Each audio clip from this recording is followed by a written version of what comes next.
Today we're going to focus on making beer battered onion rings, and I want to talk just a little bit about the ingredients for this batter.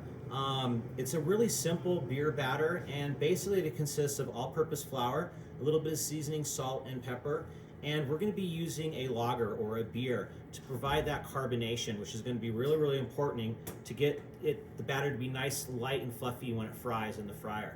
So real simple, and I'm going to go through that process here in just a second, but I also want to talk about our onion rings. Now, you're probably going to be using a jumbo yellow or a jumbo white onion ring, and I just want to point out, once you snip off the nub of the onion and you cut off the top and you go through and peel that first or second rind around the onion, you want to make sure that when you cut your onion that you're getting a really nice, consistent, thick cut.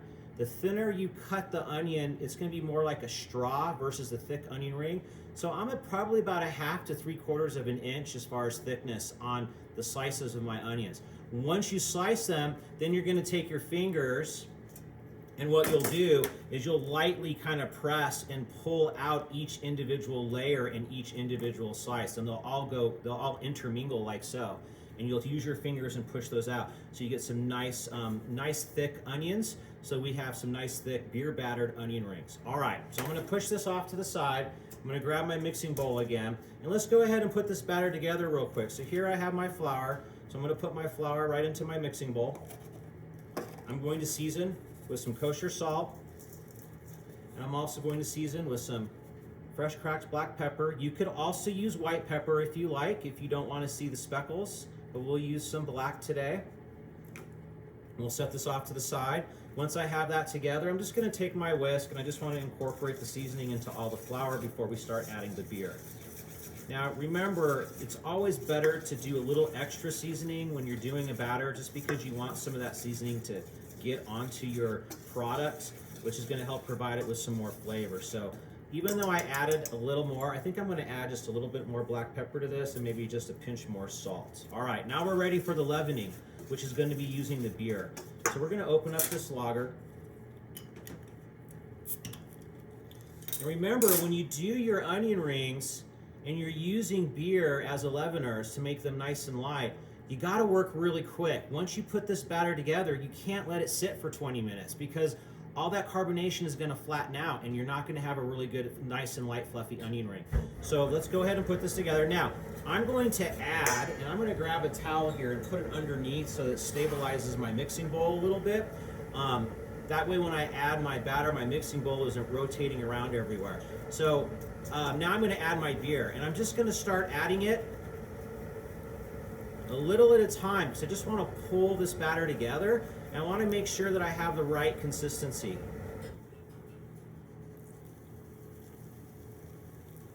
I don't want to add all of it at once. I just kind of want to incorporate it into the flour mixture. And I'm wondering if using all of it's going to work with the measurements for this recipe. So we'll find out the thickness of this.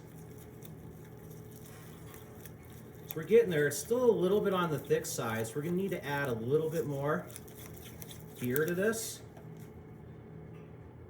You don't want to thin it out too much, or you're not going to get a really nice coating around your onion ring.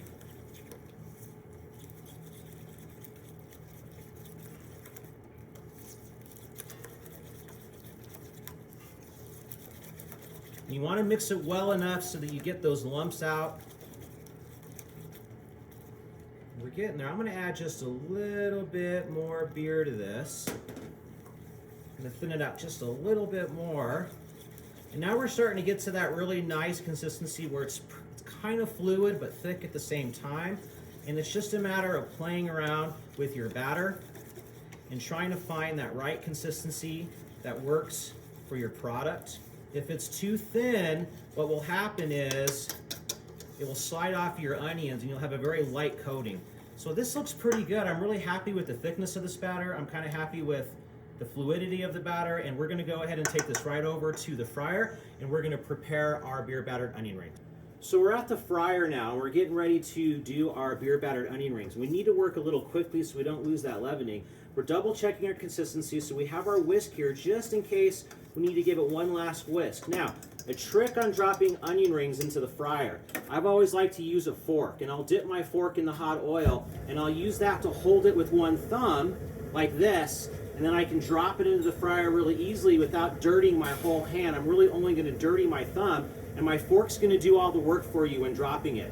So my batter's done. I want to make sure my fryer's on at 350 degrees. Again, we want to drop the basket to season it, but we're going to keep the basket down because we're going to be dropping onion rings, which is a batter, into hot oil. So you need to be really careful not to dip your finger into the fryer. So what I'm going to do is, just to be safe, I'm going to take the plastic glove off because that can melt onto my hand if my hand was to go in there, and that would even be worse for me. So I'm going to take my glove off, and I'm going to take my fork and get ready here to drop my onion rings. Now I'm going to grab my onion rings here, and I'm just going to grab multiple amounts of them, different sizes, from smaller to larger, because we want a good mix on our portion size, like so.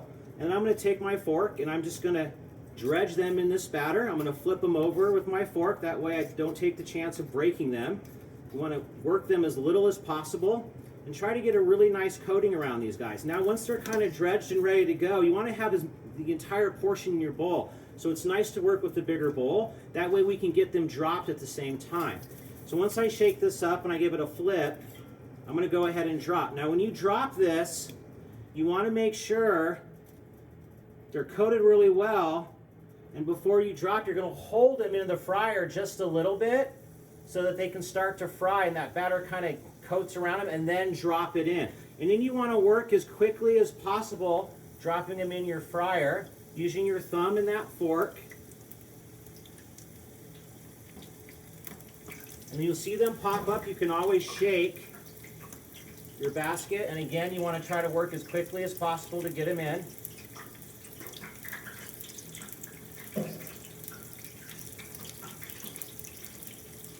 Do one more here. Actually, I think I can get this last one here. Drop it. I'm going to move this off to the side. Now at this stage, once you have them in your fryer, you just give this a little bit of a shake. And then you can take your other basket and just lightly press down just to kind of get them to submerge a little bit, and so that batter cooks all the way around on your onion ring. And we really just want to cook these until we get a really nice golden light brown. Shake up that basket just a little bit.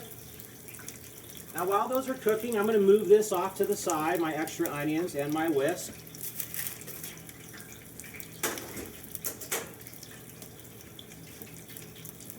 And again, cooking at 350. Looking for a nice golden brown. We're starting to get a little bit of a golden brown. I'm going to take my other basket here, and I'm going to go ahead and just lightly press them and submerge them, just so that they can cook all the way around nice and even.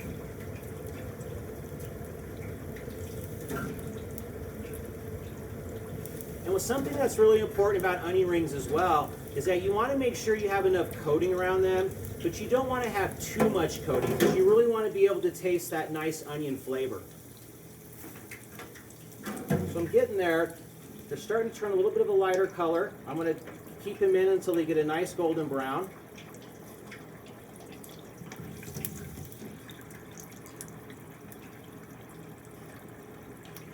I'm going to check. They're starting to turn about 30 more seconds.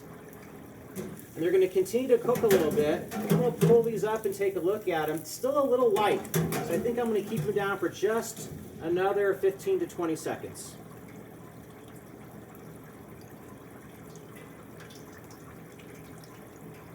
All right, looking great. So what we're going to do is we're going to pull these up. I'm going to let them drain a little bit. And if you tilt your basket back just a little, you can see a lot of the excess oil will drain from your basket.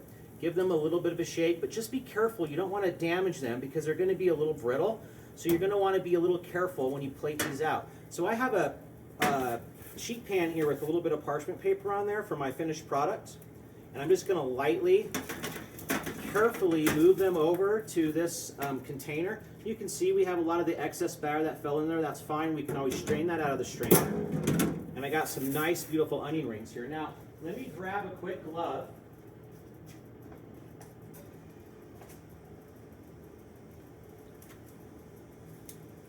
And we're going to go ahead and just put this on a plate.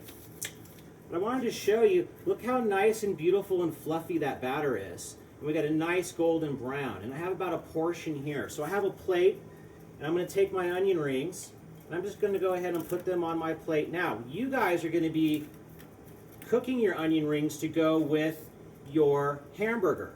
So you're going to have to time when you want your onion rings to come out of the fryer, because all those will be going in full elements. So here is your beer battered onion rings, completed and ready to go for your full plate presentation.